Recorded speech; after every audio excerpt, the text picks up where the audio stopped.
The making of our nation continues to be a search for heroes. From the time of Jose Rizal, whose birthday we recently celebrated, our people have yet to approximate his character and that of his compatriots. They lived during revolutionary times of their own creation. But should we wait for the circumstance to create our contemporary heroes? The question contains collateral questions. In our search for leaders, both in politics and in private life, are the qualities of nationalism, patriotism, a sincere love for country and people, of a priority degree of relevance? How do we define love of country, and where and how does this begin to be a part of our lives, if at all? In 2010, we shall hold national elections at all levels of elected positions.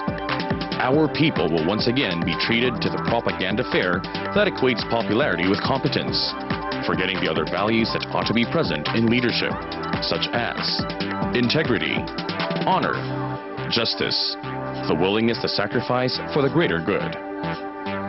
And how does the greater half of our population, our youth, consider the character of our past heroes as the ideal that must be internalized?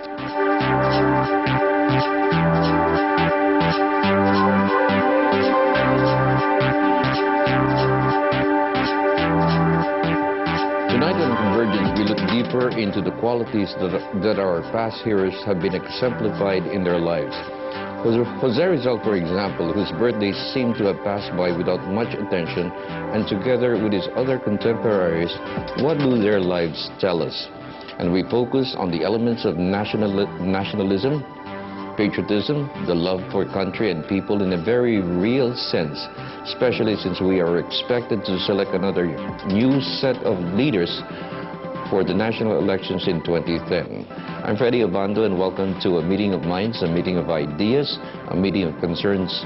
Welcome to Convergence, and to our guests, let's welcome three historians who will tell us about history tonight here on Convergence.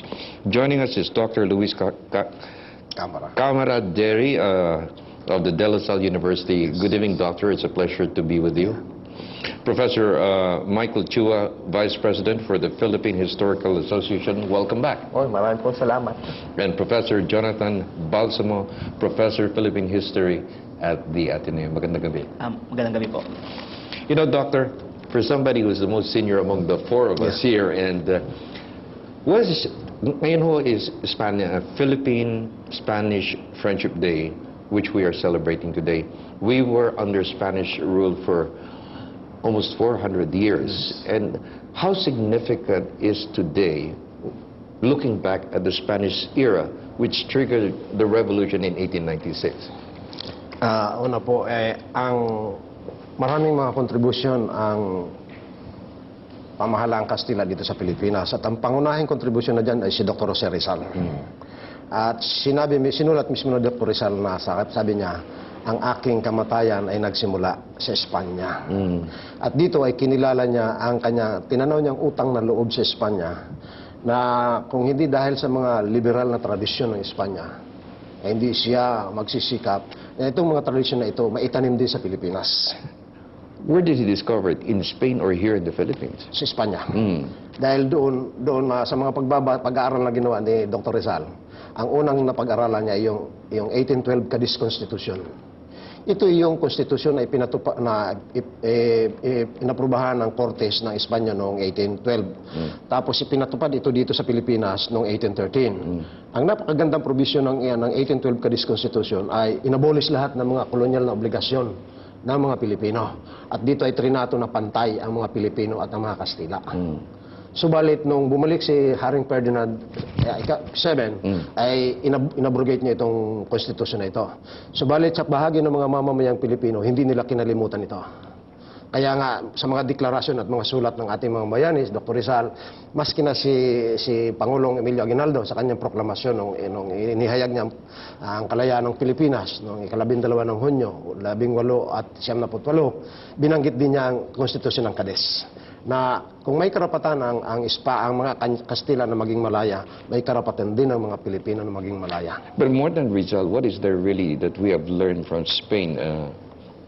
Una sa lahat, yung araw na ito ay isang magandang pagkakataon para mag-reflect, no? Balansehin natin. Sa maraming pagkakataon, totoo naman may mga masasamang nangyari nung panahon ng kolonisasyon. Kolonisasyon yun eh. May pang-aapi, may mga nangyaring mga abuso ng mga fraile, halimbawa. Pero ito rin yung panahon na tignan natin, di ba? Marami ding mga bagay na tayo sa paligid natin na makikita natin na galing sa mga Espanyol, no? Tulad ng ano?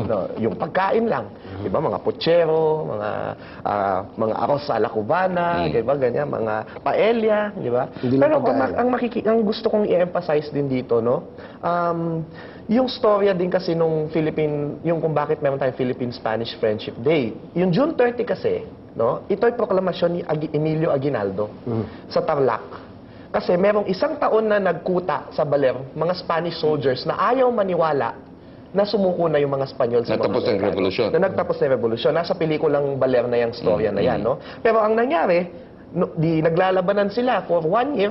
Imbes na sila ay, nung sumuko sila, nalaman nilang sumuko na yung mga kasama nila, sumuko sila sa Pinoy. Una, yun ang mahalaga. Sumuko sila sa Pinoy, hindi sa Amerikano. So, ibig sabihin, ang kinikilala ng mga taong ito, yung pamahalaang Pilipino sa ilalim ni Emilio Aguinaldo. Pangalawa, no? Meron din dito yung nung paglabas nila, imbis na sila ay tadyakan, duraan, no? Sila ay niyakap, may banda na sumalubong sa kanila. Tinawag silang amigos, amigos. At sila ay tinrato ng maganda at pinauwi sa Espanya bilang mga kaibigan, sabi ni General Emilio Aguinaldo. So nagpapakita, una, kasi ang laging emphasis yung contribution ng Spain. Tingnan natin yung kabutihan loob din ng Pilipino na sumalubong sa mga Espanyol na ito, na makikita na gawi ng mga tunay na bahagi ng katipunan.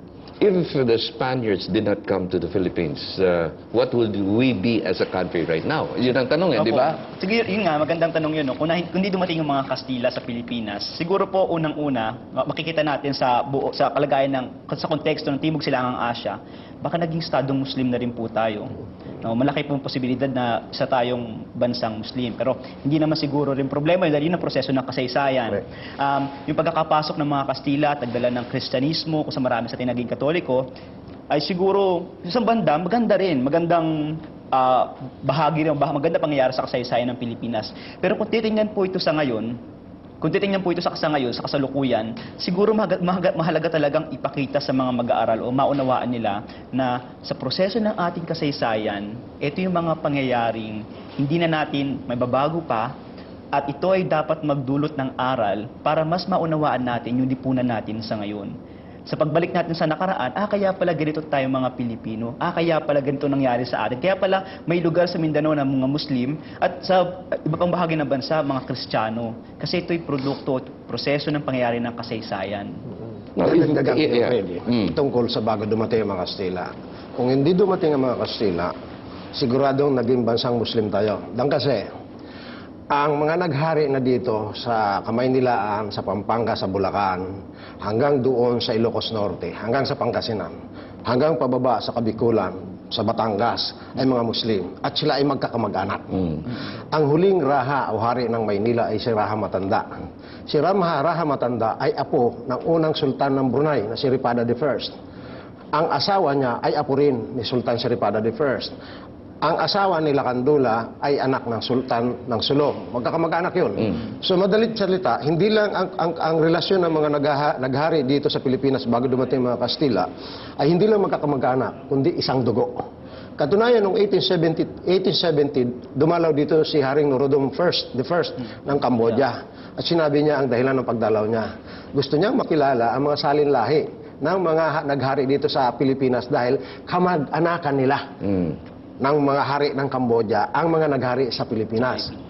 Kung titignan pa natin yung isang komperensya na isinagawa ng National Historical Institute sa panahon ng panunungkulan ni Dr. Samuel Tan, yung Kadatuan Conference, dito mapapansin ninyo, ang nagtatag ng sultanato ng Sulu ay galing sa Mecca. Ang anak ni si Abu Bakar, na anak ni Sultan Jainal Abirin na sultan ng Malacca. Tapos na pangasawan niya dito si Paramisuli, yung anak ng raha ng Sulu, at nagkaroon na ng mga intermarriages. At ang kagandahan dito ay kung susugan natin ang nakaraan, bukod doon sa kanilang pagiging magkakamag-anakan, meron na talagang desisyon sila na itayo ang isang sultanato sa Maynila. Katunayan, ang salitang Maynila ay salita yan, pangalan yan ng paboritong anak na babae nang nagtatag ng siyudad ng Maynila na si Raha Abihircoya nang nagaling sa Malaya. Now, if we were free men before the Spaniards, At then may sariling pamahalaan. we have a form of government, and then all of a sudden we were under Spain, naging alipin tayo. And then because of 300 years of being under Spain, produced somebody like Rizal and other heroes like Andres Bonifacio as we celebrate it now. Magandang punto yan kasi lagi nating sinasabi na may sarili tayong kultura, Yung mga bayani, may sarili tayong sibilisasyon. Pagdating ng Espanyol, tayo ay inalipin. Tama yon, no? Pero hindi lahat nagpaalipin. For so many years, 333 years, there were almost 200 revolts all around the country, including the Silang Revolt, the Dagohoy Revolts. Even yung mga gustong panatilihin yung ating kultura at relihiyon, yung mga babaylang lalaki tulad ni Natapang, mga anak na babae, Juan Ponce Sumuroy, etc., Tamblot, no? Ito yung mga tao na nagsulong nung interes ng bayan laban sa kolonyalismo. And then ganito, no, yung mga at saka yung mga maharlika, no, dati yung mga maharlika, malayang tao, biglang magiging alipin, no? Kaya ngayon timawa na term sana sa maharlika, naging masama yung connotation ngayon, dati maganda yung connotation. So, but no, pagdating ng panahon, by the 1800s, no, yung late Spanish colonization, ang mangyayari diyan, may mga tao na dahil maraming delubyo, may mga sakit. Iaasa ng praile sa dasal ang mga sakit. Kaya maraming gusto maging doktor. Yung mga dispute sa lupa, maraming gustong maging abogado. So may mga Indio na nagkaroon ng pera, nag-rise sila to become the Ilustrado class. Dito papasok sina Jose Rizal, sina Marcelo H. del Pilar, na nag-aral sa mga eskwelahan ng Espanya sa Pilipinas at sa mga eskwelahan ng Espanya, sa Espanya, no, para isulong yung inaakala nilang nakakabuti para sa bayan. What is the reason why you had heroes rising to the occasion when the Philippines needed it most at that time? Unang-una nga po, dala ng pangangailangan. No, dala ng pangangailangan, isinisilang yung mga bayani. Halimbawa po makikita natin si Rizal. Di ba, inalay niya yung kanyang el filibusterismo sa alaala ng tatlong paring martir. Bakit po sa alaala ng tatlong paring martir? Noong 1872, no, sa Luneta, Pebrero, nang bitayin itong tatlong paring martir, 11 taong gulang si Rizal noon. At di ba, malapit siya kay sa Kuya Pasiano niya, Pasiano niya ay, yung Kuya Pasiano niya malapit kay Padre Burgos, at napakalakas ng tama sa kanya. At yung panahon na yun, doon siya nag-aral sa Ateneo. Isa siyang probinsyano, taga Calamba, na noong 1872, nagpunta ng Intramuros ng Maynila bilang mag-aaral sa Ateneo, bilang high school student. At dala-dala niya to. Kaya nga di ba sinabi niya Rizal, if not for the events of 1872, Rizal would have been a Jesuit. Para nagbago pa yung landas na maaaring nangyari sa kanya. Na napakalaki nun eh. Kaya si El Pirio sinabi niya kung bakit niya inalay sa tatlong paring martir yung kanyang el filibusterismo, para sagupain yung kasamaan. Anong kasamaan na yun? Yung kawalan ng katarungan sa lipunan. Okay, we'll continue with this very interesting discussion on Jose Rizal and our heroes after we pause for these reminders.